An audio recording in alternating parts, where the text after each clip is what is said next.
Submitting and preparing your documents is half of the process. The other half is applying on time. I mean, even if you have the most outstanding accomplishments and even the best paper or best essay, if you submit it late, you will be disregarded from the application process. So, in this video, I'll be sharing with you the difference between the undergraduate and the graduates program and their respective timelines. So, let's start with the ones that is still ongoing, which is the graduates program. So, they open on February of the year. So, if you're a GKS 2026, no, 2025, for the graduate studies, the GKS program will open on February 2025. So it opened this year, February 2025, and then ended the application process, the submission date, usually 1 month or 2 months. So until April, for sure, some universities are still open until April 2025. So from February, March, April, you can submit your documents. And the thing is, the most important thing is that you must know is for university track specifically, you have to submit them. What I mean by them, the documents to the Korean university of your choice, and it must arrive to the university before the deadline.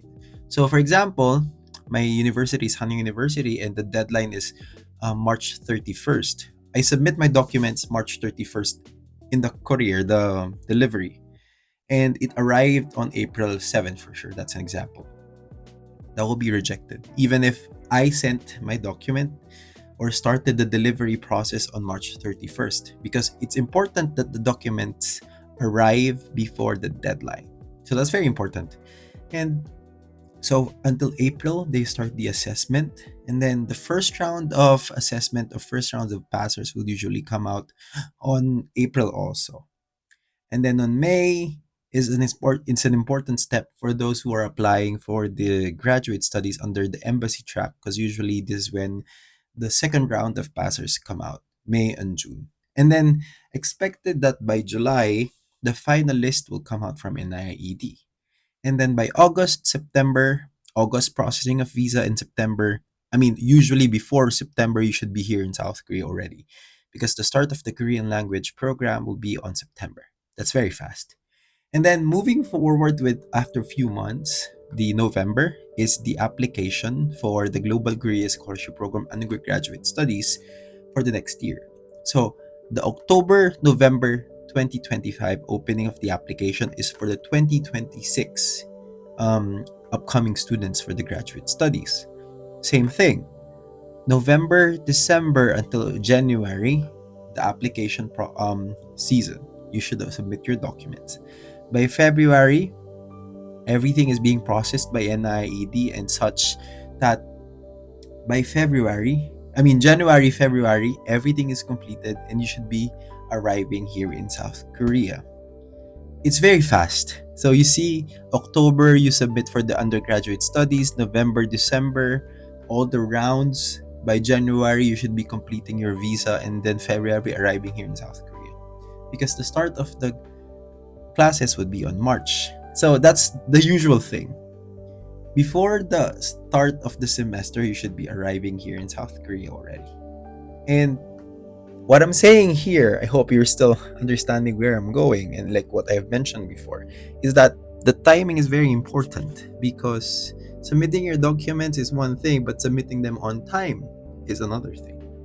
And some students fail because their documents arrive late, and some students fail because the documents they submitted are not sufficient, and that those things happen. So yeah, GK is very easy to understand in terms of those aspects, but in totality, everything is well explained in the guidelines. Actually, just have to read first. And for those who are asking how to apply, I have a very standard answer. Have you read the guidelines? If you haven't read the guidelines, you'll have that question of how to apply. If you already read the guidelines, you'll have other questions aside from those standard questions: how to apply, which track to choose, which university to choose. Because again, These things are understood and should be understood by just reading the guidelines.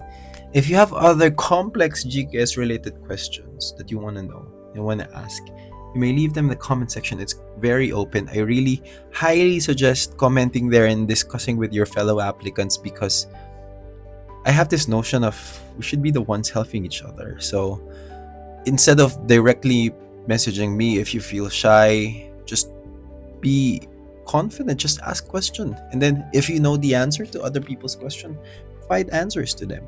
I want the comment section to be an interactive one, so if you can help that by commenting or actually answering some of the questions that you know the answer, that would be the very best.